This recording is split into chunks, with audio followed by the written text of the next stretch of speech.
好，欢迎您回到新闻大白话的节目现场，我是钱子，介绍这1个小时的来宾。首先是国际政治专家赖岳强老师，主持人好，观众朋友大家好。接下来是资深媒体人谢寒冰，主持人好，大家好。以及退役少将厉正杰将军。钱子好，各位观众大家好。好，观众朋友，我们来看看中国跟日本现在正式决裂了吗？撕破脸了吗？我们来看看昨天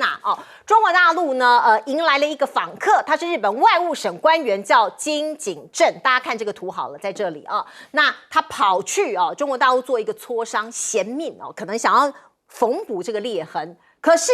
您看到这个影片我们先请导播让我们看看这个影片好了，因为这个影片才能够传达出当场的一个状况那你可以看到呢，中国的外交部的这个官员这是中国亚洲司司长刘劲松他2只手插在口袋里面那相对的金景正章是非常的恭敬，甚至有一点点弯腰在他旁边看起来小心翼翼的。那这个刘劲松看起来脸非常的严肃，并且有一点斜眼在看他感觉像是一个老师在训斥学生，有那样一点点意味。如果说你不听声音，你只看画面，的确有这样子的一个意味。所以呢，这个现在外界对这场外交的一个画面有很多的解读。那当然，我们看到日本有一些网友觉得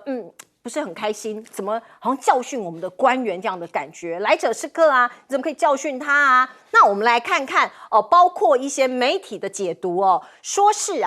这个刘劲松穿着54青年装这个是54青年装，那佩戴国徽他这边有佩戴国徽，双手插在口袋里面，潜台词就是不想给握手言和的机会，我不跟你握手，我也不跟你言和这个日本的外务省官员金景正章离开的时候，脸色非常铁青，因为有记者去毒访他，他拒绝任何的提问。中国的外交部司长说不满意啊，因为有记者问他说：“你们磋商之后满不满意啊？”他说气氛很严肃。中国大陆外交部的发言人毛宁他就说，绝对不允许日本的军国主义复活，绝对不允许任何人挑战战后的国际秩序，绝对不允许世界和平稳定再遭到破坏。所以是3个绝对不允许。你看到北京的态度非常的强硬中日会谈没有结果，自民党遭到爆料说，哎呀，你们对中国大陆你没有管道，你没有沟通的管道，所以你要另辟管道跟北京沟通非常的困难。所以现在高市是在玩火吗？日本尝到了苦果了吗？我们先来看看这一篇报道，这是人民日报的中声，他说没有任何国家会容忍他国领导人粗暴的干涉内政，日本的首相对于中国大陆跟日本的关系投毒他用这个毒品的毒来形容，冒天下之大不讳，必将自食恶果。所以你看到中国大陆一波一波一波的这个出手它的这个反制的一些做法是什么呢？包括我们看到先是呼吁旅游的人暂时不要去，现在呢也说这些企业的员工你也尽量避免去那边出差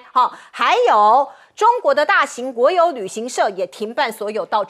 日本的旅游业务，另外呢部分的公务还有商务的往来也被取消，哇，姿势体大，而且越来越扩大，本来只是旅游，现在公务商务各种的这个喊卡，各种的中断。中国抵制日本49万张非日的机票被取消了，日本的电影也暂缓上映，男团的活动也喊卡我们看到包括这个风波不断的在延烧，不断的在扩大。日本的经济安保大臣这位女士她被记者问到这一题她悠悠的说出来，她说我们过度依赖中国大陆，这是风险，所以未来可能要分散风险。我们知道日本现在国内的这个舆论有各种不一样的意见，有人认为说你干嘛得罪中国，也有人认为说中国太过阿爸各种的不同的意见也慢慢的这个冒出来了。那我们看到中国大陆它的做法当然是铁腕包括水产品现在终止恢复对华出口，牛肉的谈判也要这个各种的暂停因为大家知道过去一阵子，因为包括311的这个核事故的关系中国大陆是禁止日本的水产进来了。那本来恢复日本牛肉对中出口，现在这个谈判也终止了所以是进口的这些东西啊，各种的这个暂停。而台湾有事这件事情呢，在北京谈判破裂，中国随即宣布破获日本间谍案。我们看到这个日本的这个来衔命来做一个磋商的大臣看起来被浇了一盆冷水，而且立刻我们看到有一个所谓的日本间谍案，在中国大陆国家安全部微信公众号就把它给宣布出来了。而另外，我们再来看看，短短1个礼拜之内，中国有16次出击，我刚刚讲的这些都是几乎是要清算日本了那我们也可以看到呢，中国大陆的驻联合国代表讲的话也很生气，他说日本根本没有资格成为安理会的常任理事国，所以这件事情到底要怎么收尾？来，这个是很明显的是高市早苗犯了严重的错误而且是极端的挑衅。我用极端这2个字，美国历届总统不敢做的事，高市早苗敢做；日本历届首相不敢做的事，高市早苗敢做，厉害这位女士真的是很厉害。他认为川普给他讲的那个场面话，因为事实上川普在日本的晚宴里面讲的是场面话，高市早苗误判，他以为这是真的也就是说你有事打电话给我，我100%满足你。那他认为这是真的，其实这是严重的误判，因为对川普来说，开玩笑，我场面话你把我当真，你挖一个坑让我去跳，别想。所以当高市早苗去挑衅中国大陆的时候，第一时间他在福克斯电台媒体的主持人直接就问他有关于高市早苗的事，川普就讲得很明白了，盟友不一定是朋友，指的就是日本高市早苗，你不是我的朋友，你是吸我美国人的血。那这句话讲得很明白，卢比奥就被牵制住了，不敢再做任何动作。好，我们来看看这一次日本为什么说高市早苗是一个极端的挑衅。因为日本想跟中国大陆建交的时候那在建交之前才会有1972年的联合公报，而这个联合公报里面有2个要点，第一个要点是日本改变就是原来是承认我们中华民国，改变承认中华人民共和国代表这个中国，这是第一点。第二点呢，就是台湾是属于中国的不可分割的领土的一部分。那这2个要点讲得明明白白，所以有了这个要点，有了这个联合公报，也就是中日的第一个政治文件，所以才有中日的建交。那现在高市早苗的意思，也就是说，我介入你们的内政了，两岸之间如果爆发冲突，我日本就介入了，那等于是公开的向中国大陆宣战了。一个1亿多人口的日本要跟14亿人口的中国大陆，以及今天日本的经济体也不过是大陆不到1/4，不到1/4。日本的大学没有一所没有比中国的大学办得好，科技没有比中国办得好，专利技术没有比中国多。这样的一个科技对中国大陆来讲已经不算是一个大国强国的日本，要直接宣布我要跟你战争，那大陆当然那就看着办嘛。那既然你要宣布战争，大陆当然就开始明的来对你了。这个明的来对你，你不收，就是你不把你这句话收回来，那这个战争就一直下去了。那当然一定是先是政治战、外交战、经济战、社会的战争，然后最后才会演发成为军事的战争。那军事的战争事实上已经开始在布局了。这次在黄海的实弹射击，其实你只要往外延伸，它绝对可以到东京，覆盖日本的全境。所以这次的实弹射击其实就是已经开始在演练对日本全岛的一个实弹的射击，这是火箭军的一个工作。可是3个战舰也已经出航了，也就是055、054出航的一个补给舰，这代表会很长的时间会在日本海跟日本的东侧，还有日本的各个海峡里面开始进行穿梭实战的一个演练。我觉得这都开始了。好，那现在日本想要忽悠派了这么一个师长级的，也就是说他们所谓的局长就是师长级的人到中国来。那中国只关心几个问题，就是收不收回。那他的答案已经很明白了，不可能收回。那也就师长级的说不可能收回，外相也说不可能收回，那官田长官啊，也就是内政部长也，或者是属于秘书处长好了，也说不可能收回。那这样的话有什么好谈的呢？既然没有什么好谈的，你会看到大陆的师长他的动作很明白了，不跟你握手，手插口袋或者放在背后，就是我拒绝跟你握手。我想这是一种非常明确的政治讯息，那就看日本跟后面还有多少空间可以玩。我倒认为，日本说要摆脱对中国的依赖，美国都做不到了，你日本做得到。坦白说，日本已经不是一个咖了。来请教彬哥。其实你可以看到刘劲松是蛮故意的，先穿个武士青年装，的象征意义。这个青年装跟中山装也不一样，不一样，有一点不一样，对，稍微有点不一样。那其实那个就是民国时期学生习惯穿的一个服饰，那当时就象征武士运动嘛，所以就他故意穿这个服装，然后手又故意插在口袋里头。他是外交人员，他一定知道这是一个非常不礼貌的动作，是，他是故意的，这是非常明确的，所以就是要给这个金井正章一个下马威。那金井正章自己心里头也知道，他来这一趟不会有什么好果子吃的，因为他也知道不可能只是你派一个局长来，随便跟我讲2句就算了，这件事当然没发生，不可能嘛。但是他也硬着头皮必须要去做这件事情。实际上，日本其实看得出来，他是想要大事化小，甚至包括今天日本媒体都在讲说，这个我们这位首相，他透露呢，他的亲信透露说，他当时一讲完下来，就说今天讲的有点过头。他自己对高市长心里面这样想，他直接对他亲信讲，他直接这样讲，对他亲信讲说他之前讲的有点过头。那这个东西为什么会传出来？是，其实就是故意想要用这种方式，对，用另外一种迂回的方式，忽悠过去，对，就是告诉你说其实我只是说溜嘴，不好意思，那就用这种方式算。但是大陆不可能因为这个东西就算 ，OK， 这没办法的事情。其实老实讲啦，大陆现在你看我觉得他到现在都还在第一步骤而已，也就是我们正在谈判中的东西就不用谈了。然后呢，我就劝我的国民能够不去就不要去了。然后这个其他的相关我们之间所有的一切的活动全部都暂停。那下一步是什么？下一步恐怕接下来要反过来做经济制裁。我觉得这是非常有可能会出现，已经开始了啊！你看电影都暂缓了，这个都还算小事，这算小事，会越来越大。对啊，因为你要知道，其实你进电影，在目前现阶段为止，损失比较大的是中国人。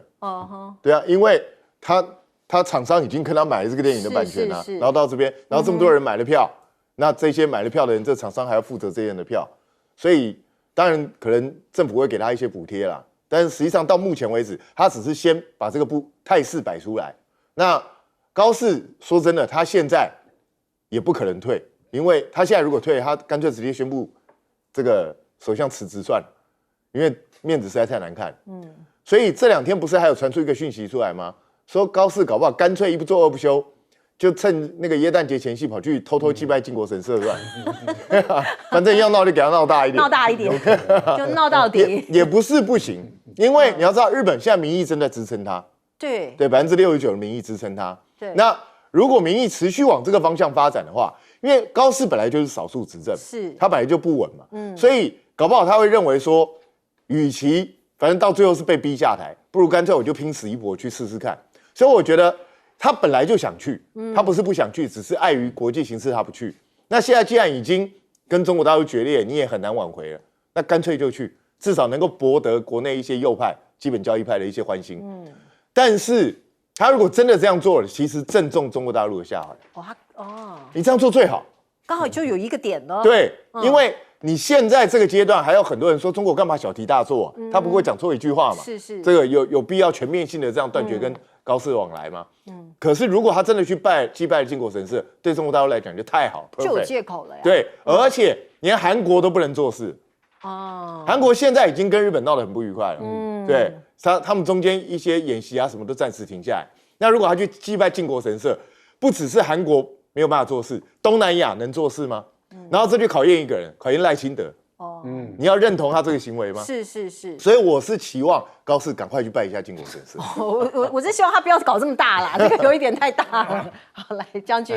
我们当影片上面看到这个相片，这个日本这个金井正章哈，这个跟向着这个刘景松刘局长鞠躬哈腰的样子，但是这只是相片上面的表面现象而已。那事实上，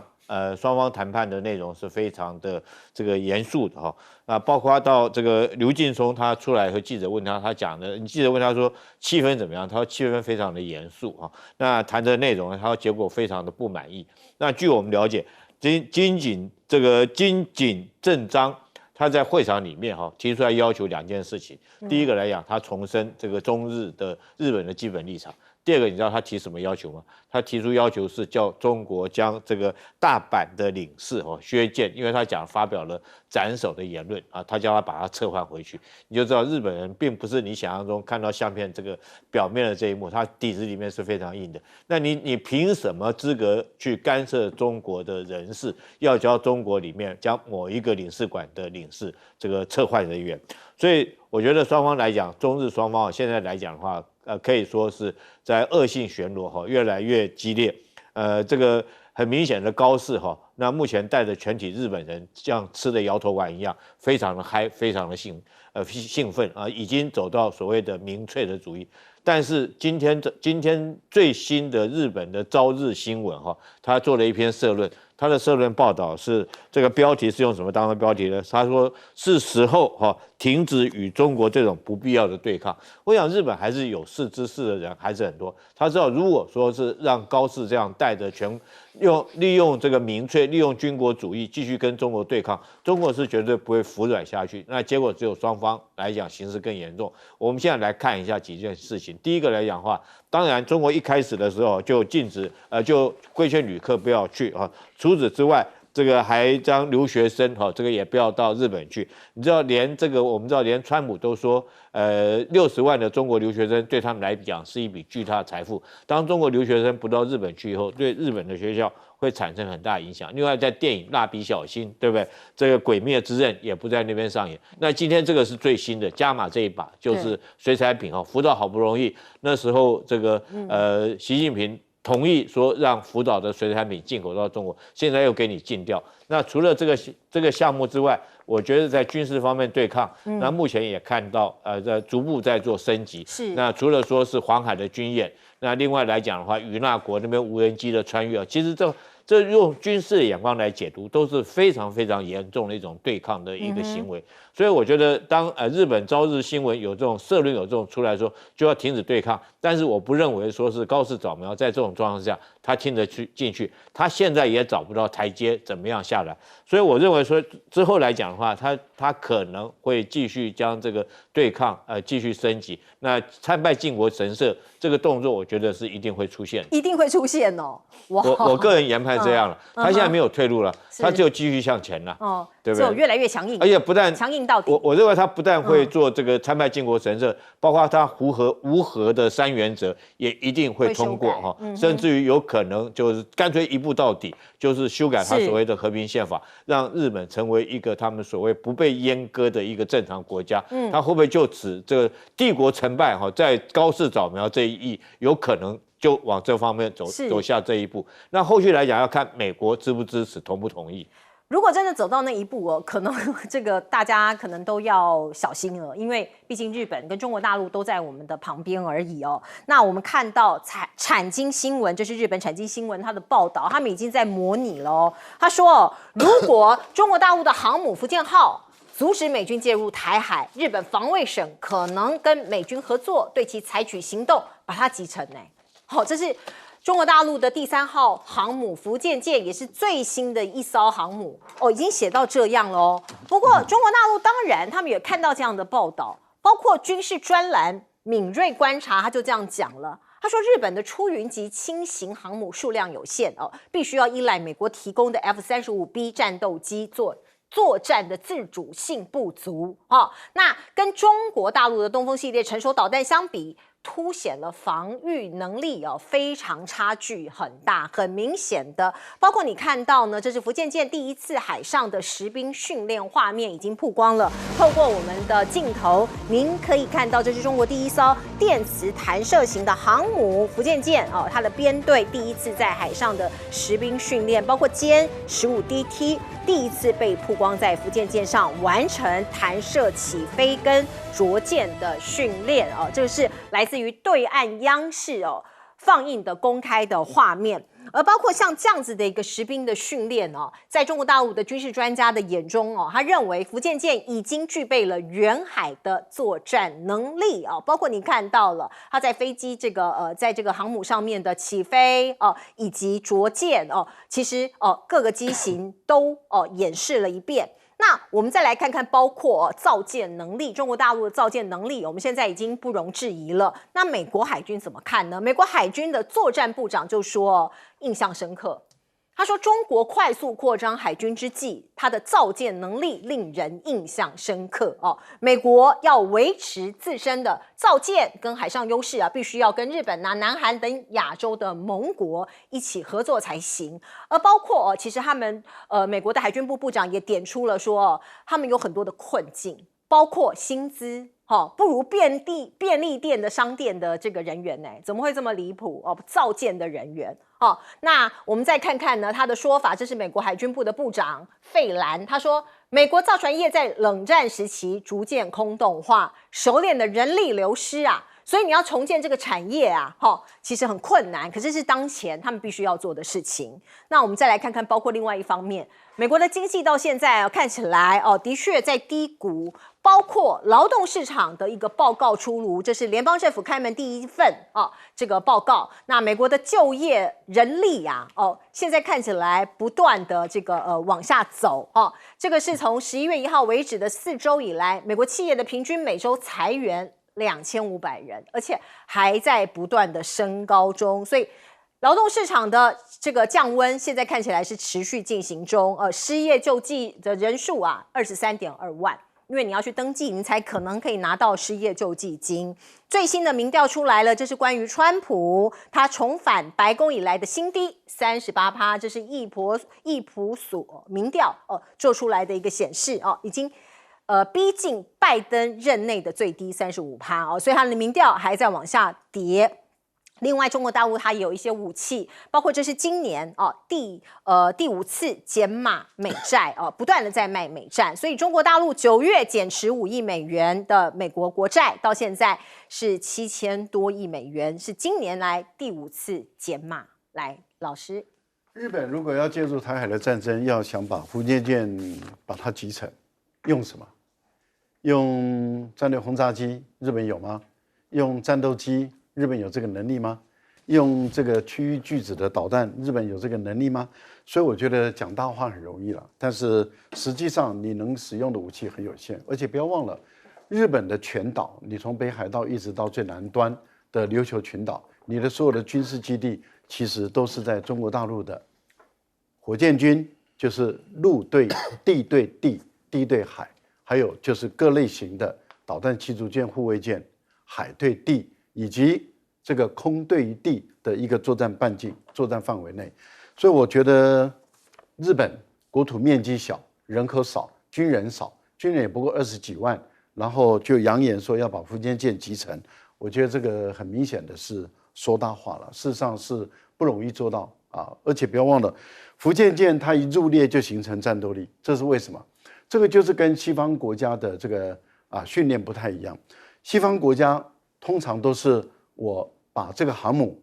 造好了，我交舰给你，就是交给海军来装备使用。海军拿到了这样的一个航空母舰，它可能要磨合1到2年的时间，才能够形成一个战斗力，因为它要把水兵、水手、军官都上舰。可是中国不是，中国在打造这一艘航母的时候，它的这些舰载的所有的人员，事实上有一部分人，科学的人员、操作人员都已经是在打造的基地里面开始学习航母的各种知识。另外一些战斗人员，同时已经在不同的航母已经开始在这个当见习生，在那边学习怎么去操作这个航母。所以我觉得大陆他们基本上是从红军到解放军的这个传统，他们在过去跟国民党打仗的时候，国民党有了武器，共产党没有。那当他们打国民党的军队打败了，国民党的军队丢盔弃甲跑了，他们把这个炮弹、把这个迫击炮收回来以后，马上要形成战斗力。那他们在过去的经验中，就是没有人懂炮，那这怎么办呢？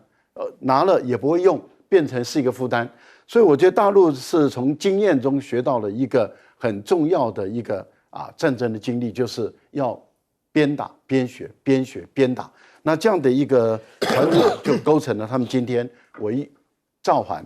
马上入列，马上就形成战斗力。这也是美国跟欧洲国家他们很惊讶的地方。我在过去十几年前，我那时候回到台湾，法国有一位航母的舰长，他本身也是一个飞行员。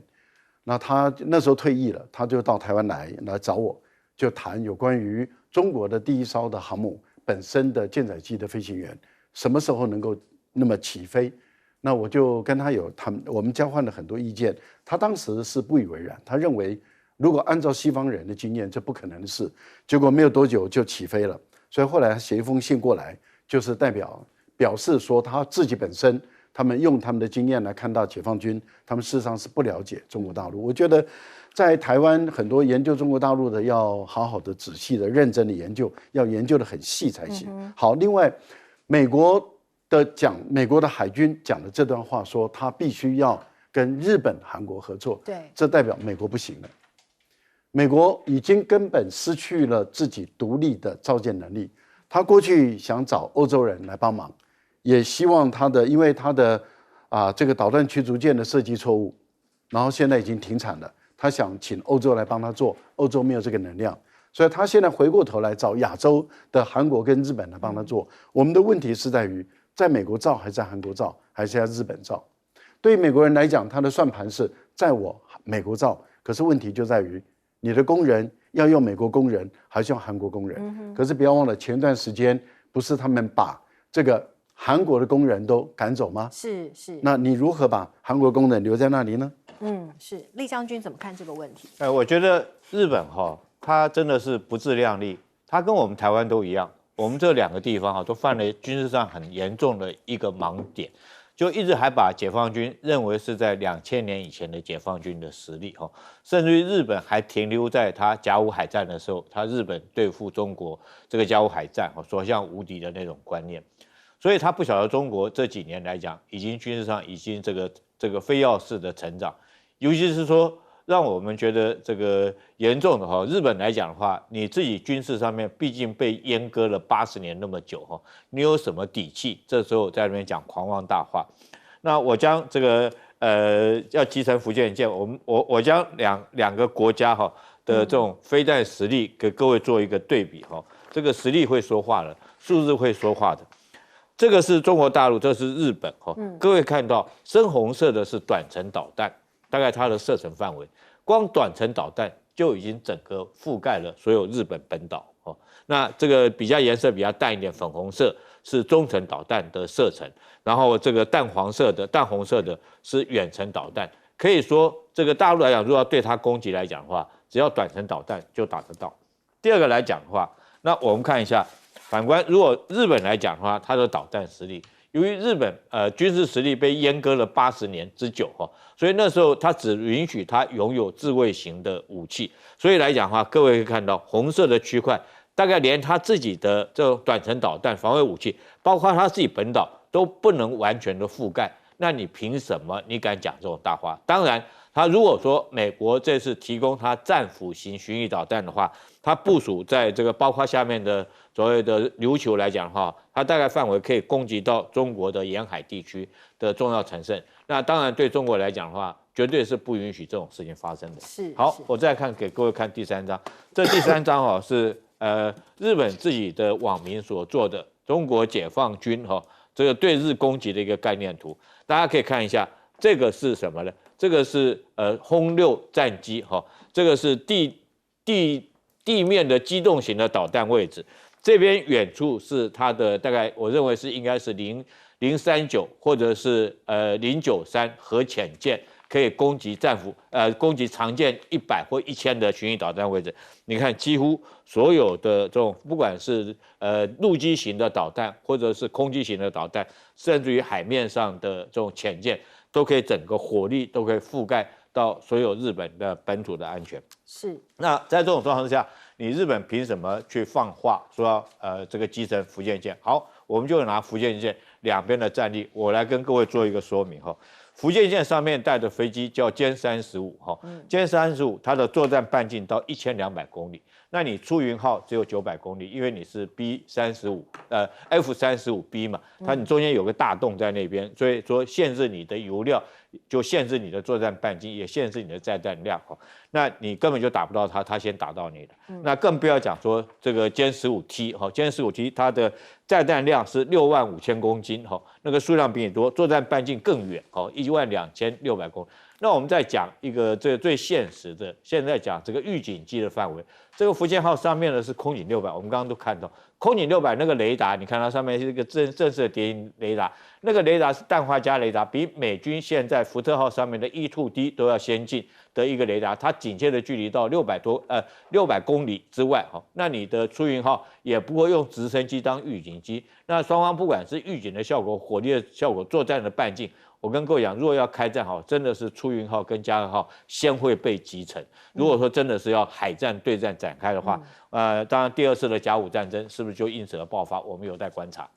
是。来，彬哥怎么看？这个财经新闻基本上就日本自由时报，真的没什么好讲的。对啊，他就随便说说嘛，就是取悦他的读者而已，其实没什么太大意义啊。其实你说拿什么出云级去跟这个福建舰比，这就是叉比鸡腿嘛，这没什么好比的。其实两个功能都不太一样，所以这根本就没得比啊。而且现代战争也不是比谁的船比较强，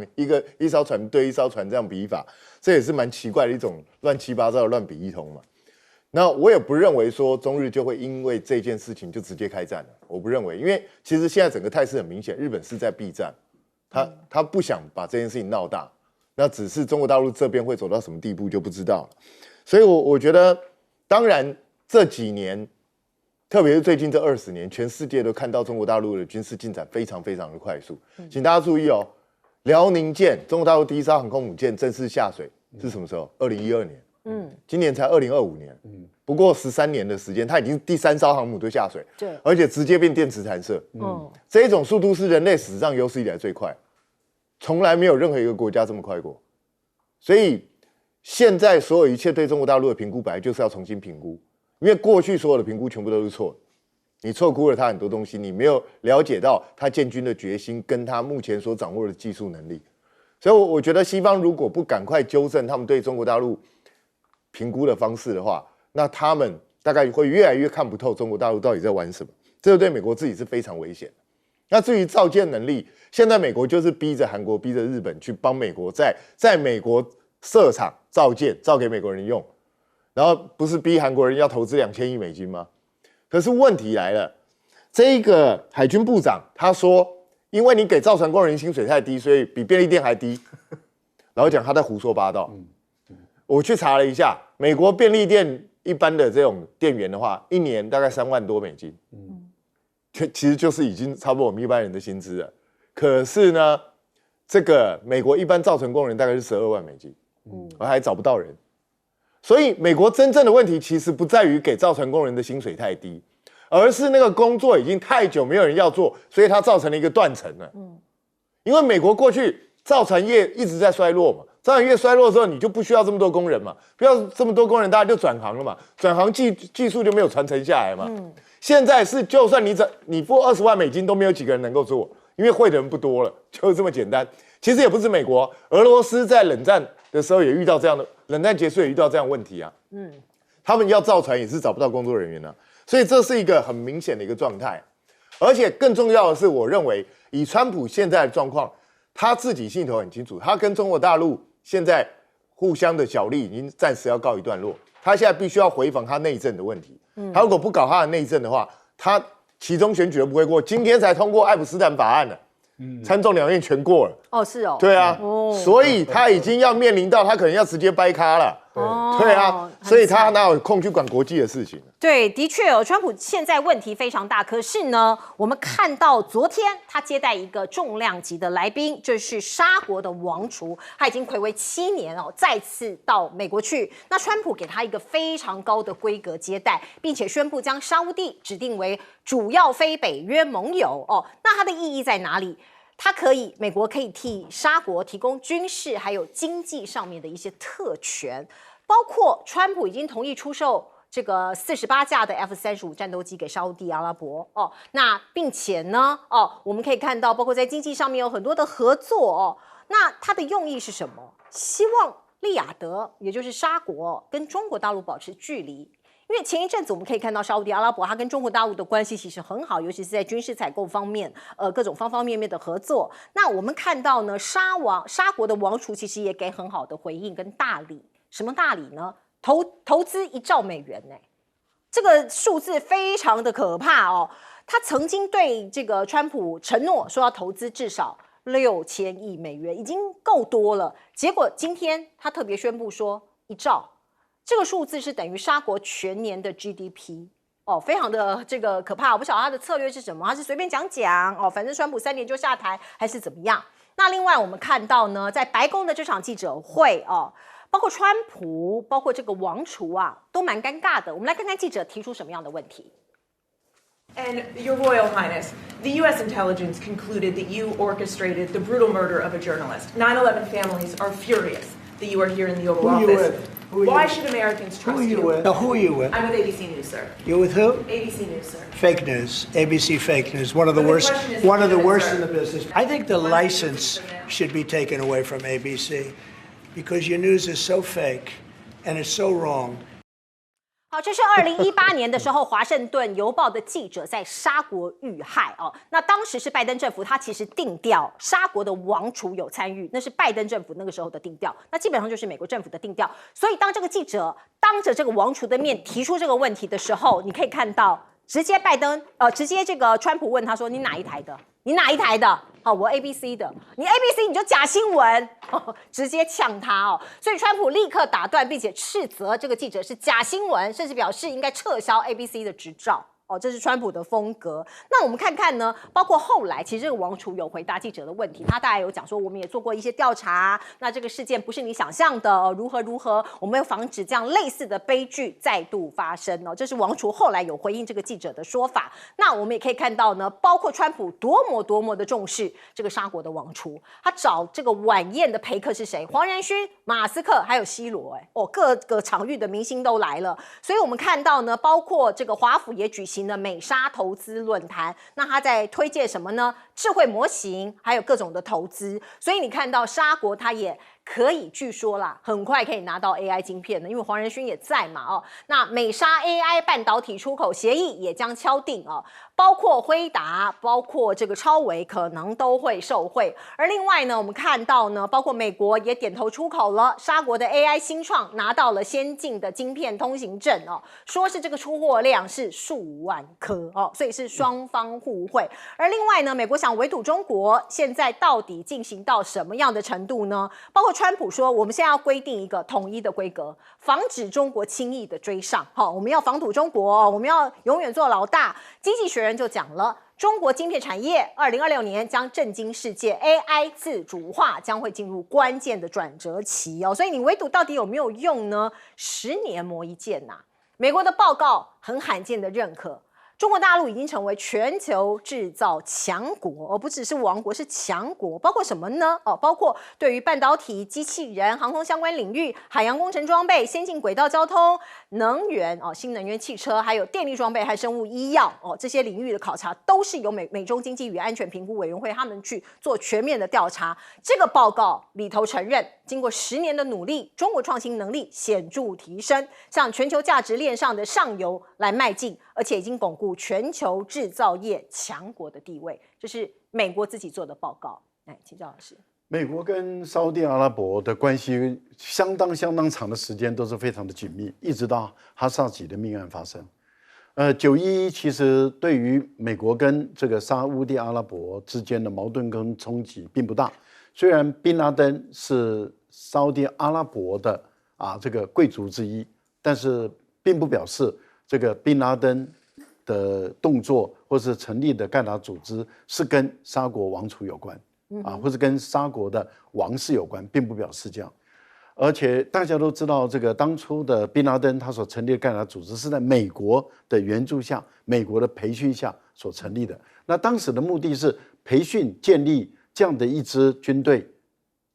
主要的目的是针对于前苏联入侵阿富汗，结果苏联战败了，跑掉了撤回去了。结果这个盖达的组织，也就是宾拉登把矛头转向美国，也就是要美国也都撤离中东地区。美国不愿意，他的箭头就对于这个美国来，就发生了911事件。但是美国也知道这个跟这个沙烏地阿拉伯的王族是没有关系的，所以事实上没有影响到美沙之间关系，一直到哈绍吉的事件，他是沙伊的美国人，对，那美国人被杀了。而且呢，是到大使馆，而且是有录影带作证，而且那个遇害的那个过程非常可怕，非常可怕。对，这我们不便在电视上讲。对，那他的妻子在那边等不到人，一直到下班等不到人，看到他进去没有看到他出来，从此以后就没有了。是，因此非常合理的推断，他就是在里面罹难那这些造成了拜登他下不了台了，他不处理。他不表达态度不行，所以美沙的关系是从那时候恶化的。那现在很明显的，川普对拜登的做法是很不以为然，所以全方面推翻了。是推翻他的交易的，就是巨大的利益嘛。对所以就是1兆美元的投资，1年的 GDP 耶。对，1兆美元的，对沙国王储来说的话，坦白说，这个钱可以忍耐的，他们可以支付啊。他钱太多了也就是说，他们本身累积下来的财富，还有他们在美国、在世界各地的投资，例如说，我们都知道沙国的这些基金，在这一段时间应该在上半年开始悄悄的转移到中国大陆的股市，因为他们认为中国大陆的资产被低估了，所以他们转移，他们全世界投资。目前来讲，沙烏地阿拉伯就是想在他们自己的国家，因为他们知道他们的石油会有用完的一天。他们知道清洁能源是一定要来的，所以他们跟中国大陆也合作建立一个太阳能发电中心，也合作要建立一个这个核发电厂。那你就可以知道，其实沙烏地阿拉伯的王储是很有远见的。好，那对川普来讲，他看到的是投资，看到的是 AI 中心，世界3大中心之一，一个美国，一个大陆，另外一个就是沙烏地阿拉伯。如果沙烏地阿拉伯能够跟美国更多的合作，那将会让美国更具有更大的优势，因为他害怕的是沙烏地阿拉伯选择如果跟中国合作的话，那这个对美国是非常不利的。所以这样拉拢到底有没有效呢？我们先进一下广告。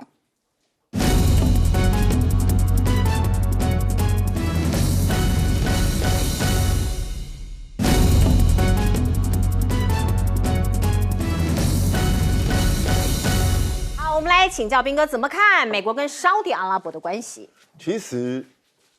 在某种角度来说，川普这样做是完全正确，因为之前是因为拜登自己为了他自己个人的好恶，然后直接去呛这个沙烏地阿拉伯的王储，就把整个事情搞拧。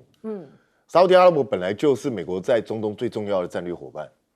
美国本来就应该要好好笼络他。那现在这样子，你又可以引得沙国来投资。又可以把军武卖出去，而且这样就可以杜绝什么？因为他现在如果不卖的话，沙烏地阿拉伯很可能会透过巴基斯坦去买中国大陆制的武器，对啊，所以他又等于阻断了中国大陆在这边的发展，所以这个在战略上是完全正确的。那当然 ，ABC 的记者，我应该是钦佩他的勇气呢，还是他已经不是 ABC 的记者，已经不是被呛第一次，他已经被呛好几次了。那他还是一样当场就这样问了。那川普以前是会把一些不受欢迎的记者把他赶出白宫的，对。那这个记者不知道未来还会不会留下来，我就不晓得。但是我觉得身为记者，他也有他的勇气啊，而且也是他的职责，没错，也是必须要去问。而且这个事情是世人皆知的一个事实哦，所以川普当然因为有贵客在现场嘛，他当然不希望人家讨论到这些，所以他用这种方式。他用这种方式，你要知道，虽然看起来好像很粗鲁、很得罪了媒体，可是第一个，川普根本不在乎得罪媒体；第二个，沙烏地阿拉伯王储看了会很爽，对啊，他会觉得这个不错，他有在力挺我，对，所以他们两个交情可能会因为这样更深一层，是，这个对美国的大战略本身是有帮助的。那可是你看，川普这个人也是很厉害哦，这一次他请沙烏地阿拉伯王储吃饭，除了黄仁勋之外，我觉得最亮眼的是马斯克，还有C罗，对啊，C罗这些是投其所好，因为沙烏地阿拉伯人还踢足球，对啊，但是重点是马斯克也回来了，对啊，对啊，你看表示对川普来讲，他一直讲说我一直很喜欢马斯克，不是讲假的，他真的很喜欢他，所以还是把他找回来，因为马斯克毕竟。我老实讲啦，未来美国要跟中国大陆竞争，尤其在新能源这一块、新高科技这一块的话，马斯克是他必不可缺的一个人物。所以呢，我觉得他跟马斯克反正也只是之前这一些在政策上的一些意见不同嘛。现在处理过之后，马斯克大概自己也知道得罪川普对他也没什么好下场，所以他现在也回来了。我觉得双方妥协，可能接下来又会开始大展拳脚了。那至于说在 AI 这一块，全世界现在都在竞争。其实沙烏地阿拉伯是不可忽视的一块，因为 AI 这一块需要什么能源？对，他现在正在大举新建能源。第二个要有钱，他又非常有钱。第三个，他又是左右逢源，美国跟中国大陆都愿意帮助他。对，所以沙烏地阿拉伯未来应该在 AI 这一块是有所作为。好，我们进一下广告。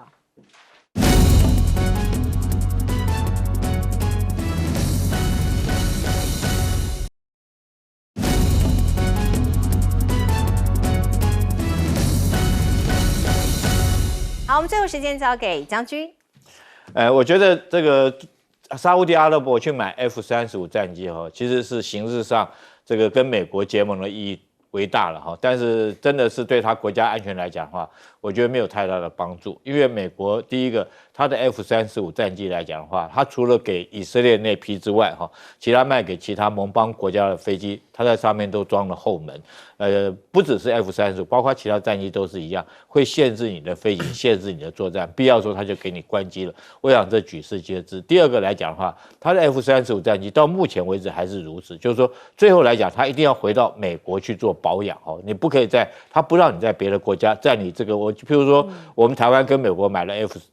如果说买来 F-35战机之后，那如果 F-35战机以后如果说是要做到4级或5级的保养的话，一定要回到美国本土去做。这也就是为什么 F-35战机到现在各国来讲的话，妥善率都不高，因为它的工厂来讲的话，没办法应付那么多的这种生产的能量。但是我觉得这是这个象征意义大于最重要的。那最重要是跟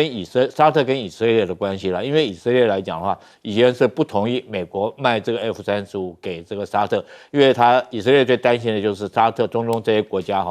用这种战机对他发动攻击。但是我觉得以色列现在大概也很放心，因为他知道以现在科技来讲，他大概可以锁定它。那有关 AI 的部分，我觉得这个如果按照黄仁勋他自己的理论来讲的话，大概5到10年，这中国的 AI 技能就会赶上美国。那黄仁勋为什么这样研判呢？第一个来讲的话，中国来讲的话，从事 AI 这个大模型数据的人有100万人，而且每天24小时很勤奋的在研发大数据的模型。但是美国矽谷本身就人力来讲的话，它也不过2万人，而且时间到了，这些人要休假这是很明显。第二个来讲的话，在这个晶片的数据性能方面来讲，那个910C 的华为910C 生成这款晶片，那目前这个它的性能只比美国 NVIDIA H100大概慢8%到12%，并不是慢很多。那在未来5到10年之内，很可能中国自己研发的晶片就可能会成功。尤其是说美国最糟糕的，他的这种留学生的签证，他之前将很多的这种工作有这个高科技的这种人才来讲拒之于国门之外，那这些人他没有办法到美国去工作，他可能转而到中国去工作，那这也可能加速